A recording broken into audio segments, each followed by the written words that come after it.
What's going on, everyone? Excited to hear Jamari Chavis, senior business management student from Charlotte, North Carolina. I'm here on behalf of the Andrew Young Center for Global Leadership with another episode of the More Conversations podcast.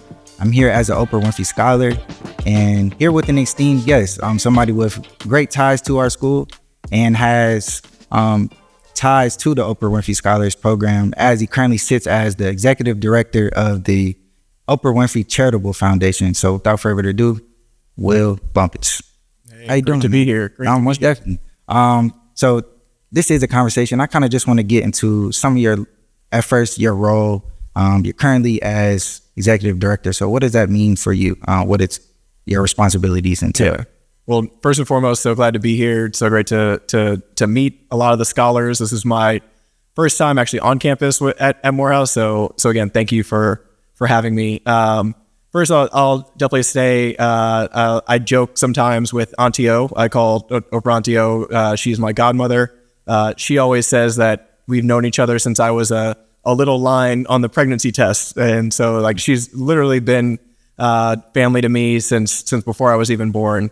And it was in 2016 where I stepped into the role on the investment committee for her family office, mainly helping with overall strategy of investments. I then shifted into more of like an early stage investment role, so angel investing, which happy to talk more about, but it's what we want to do to invest early into companies that fit our vision and mission. And then now, most recently, as of 2021, I've stepped into the executive director position with the foundation, meaning overseeing the overall grant-making strategy and positioning for the Oprah Winfrey Charitable Foundation. No, most definitely. So you got a lot on your plate, man. So and you mentioned Auntie O. Yeah. How did this relationship come about? I know you said before you were born. Yeah, so my mom, Gail King, they've been best friends since they were 21 and 22. So I mean that friendship that has been there since before I was even born is really just I'm just lucky enough to be a part of that. My mom, who is my role model in every sense of the word, has been just a good friend of best friend of Auntie O, and then by product I've been able to be the godson. Most definitely, just keep it in the family. So I actually want to get into more specifically about your role within this foundation. So can you kind of describe some of the insights and some of the values that you hold true and that the foundation holds true since you started in 2021? Yeah, so our overall vision and mission is all about empowerment through education. That's a big part of the grants that we make, and happy to talk more about those. But one of the frameworks that I brought in 2021 was the 70-20-10. So 70% of the resources will go towards education endeavors. This is the Morehouse Scholarship. This is a scholarship for Teach for America, and some other smaller grants. The 20% is really for organizations that support our community, mostly Black women. So think about, there's an organization in New York that we really like supporting called Project Hood. The Hood stands for Helping Others Obtain Destiny. And it really is like a full service program about education, career development, and overall like resources. And then the last one, that 10%, is really there to help with reactive things. So when COVID-19 hit, we did a lot of grants to help with food insecurity, to help with getting clothes to people. The Maui wildfires was another area where we stepped in and provided a lot of grants to organizations and directly to families there. But the ethos and the center of the foundation is really about education. Okay, most definitely. Seems like you all have your hands in a lot of areas, and I agree that education is the root cause of a lot of problems that we face, especially communities of color. Yeah. Can you kind of speak to the power of education and what the foundation seeks to address in these different? Yeah, we look at it from two ways. So there's the student side, which is through the scholarships, but then there's also the teacher side. So think about the Teach for America organizations, or this morning I was at Ron Clark Academy, where they have a phenomenal program when it comes to educating young minds. But what I was even more impressed about was their framework for educating the educators. So they invite teachers in from all over the country to help to share their curriculum, to share their methods of teaching, and learn from all the different philosophies that are happening. So on the student side, we actually started a program in 2021 called the OWLS, so the Oprah Winfrey Leadership Scholarship, where we select about a dozen students across the country and provide a full ride scholarship for their education for college, all for 4 years. Great thing about that is, one, it's a financial support system for the students, but even more than that, and something that I'm really proud of and excited about, is the social capital that we bring. So I definitely believe that, financial aid is a constraint for students when they go to college. But beyond that, the mentorship, the coaching, the advice that students get while in college and beyond is something that I'm trying to bring into that program. So we try and match with the students, at least, this like dual path of the financial aid and the social capital of the students from around the country, and with other advisors and mentors within our network. Yeah, no, most definitely, because it's a two-way street. It's a problem. It's one problem to get your foot into the door, and then another problem to actually get through the door and maintain in those same rooms. So, social capitalism is definitely needed. Yeah, people would always tell me that, money is not a constraint. Like if it's the right student, they'll find the right financial aid packages. If it's the right, startup, like I said, my day job is really investing in companies. Capital will flow to the best ideas. I think that's, it could be true to an extent, but I think there's also, as you know, barriers that have prevented, especially Black students or Black founders, from having the access to the capital. And so we want to take that off the board directly with the financial aid, but then it's the mentorship we think really, really helps the students then get jobs after school, gets internships while they're in school, honestly provide the right mentorship while they're in school, even on like a personal front. So I mean, like that's something that we really have been trying to bring into the foundation since I joined. No, most definitely. And I'm definitely grateful for your work. Definitely fruit of your labor as well as an Oprah Winfrey Scholar. And that leads me to my next question. Given the power of education and the problem that it is in America, communities of color, like how does the foundation and your work at Westbound Equity Partners identify and prioritize the causes that it supports? Because I know that a lot of people need help in terms of education. So how do you pick which ones? Yeah. So I'll speak on the two different sides. So on the foundation side, it very much is on that teacher and student pathway. So Teach for America, like I said, is the one that we really wanted to get behind in terms of supporting teachers. And actually the pathway that we chose with them was how to help develop the social emotional learning curriculum that they've started to do the work on. We think that that's a huge problem area for students, and definitely an area of opportunity for teachers to learn how to teach on the social emotional learning spectrum. Before investing, I was actually at a company called Headspace, where I do mindfulness and meditation. We're always trying to bring that kind of learning and that kind of practice into the classroom.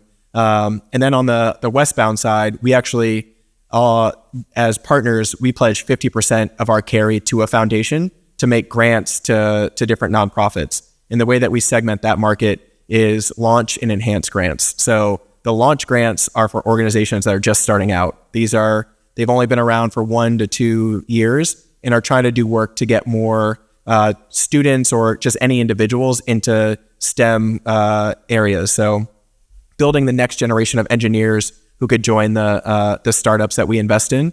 And then the enhanced grants are organizations like an MLT, where they've been around for a while, but doing great work of just like getting more folks into MBA programs, getting more folks into engineering programs, product management programs, things of that nature.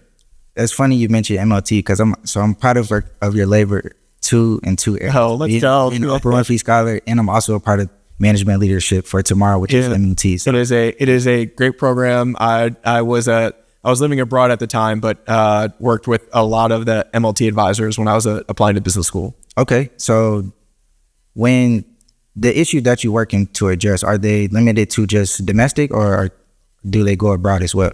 Yeah, it's mostly domestic.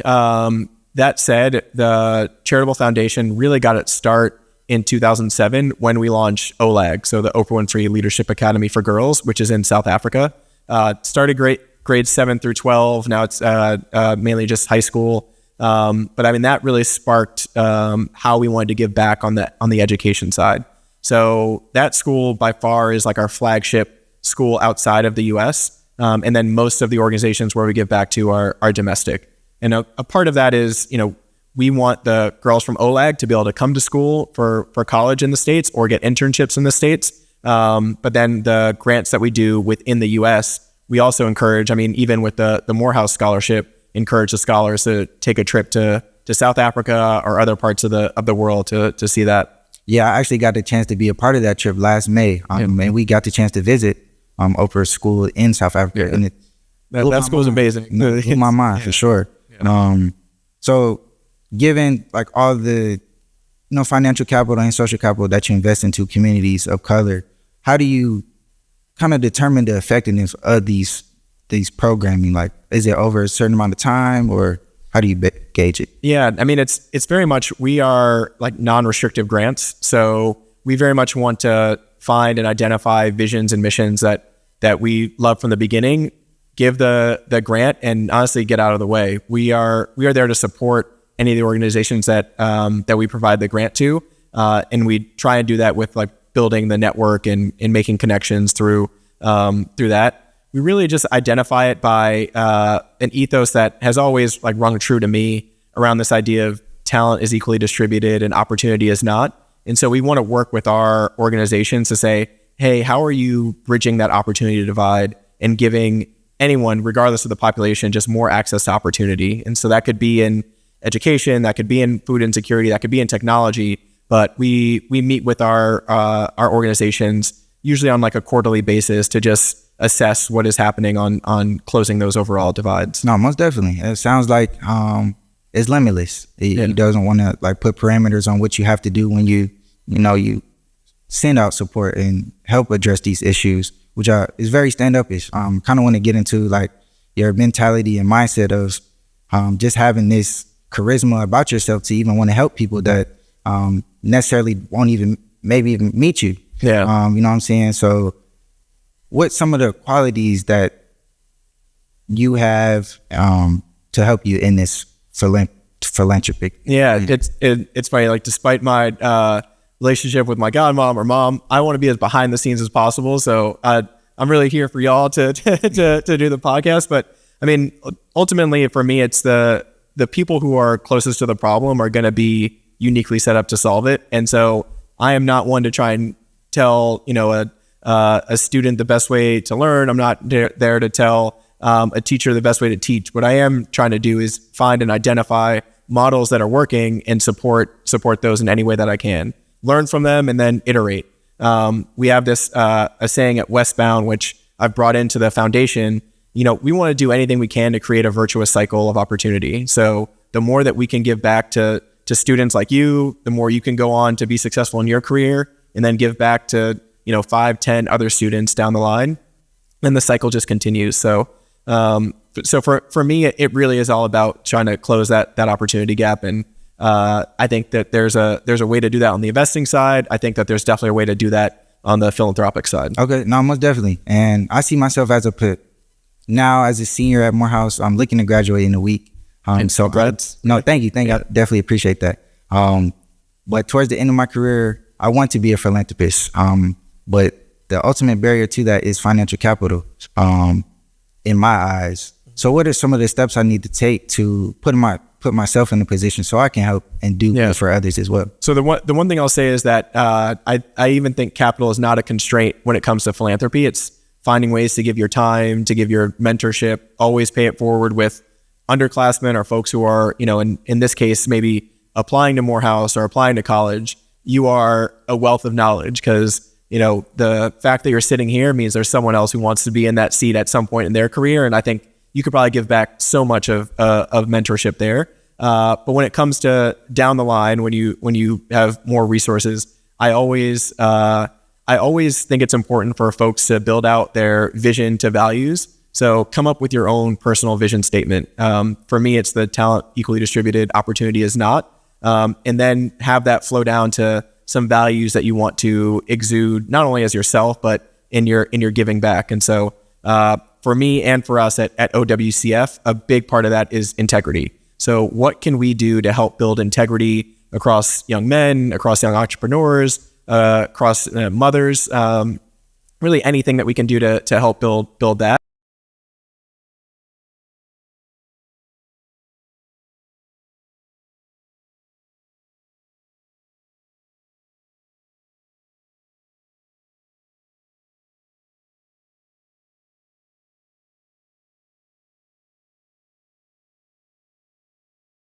Opportunity to have a call for action, giving the audience who's people going to see this, some scholars, members of the foundation,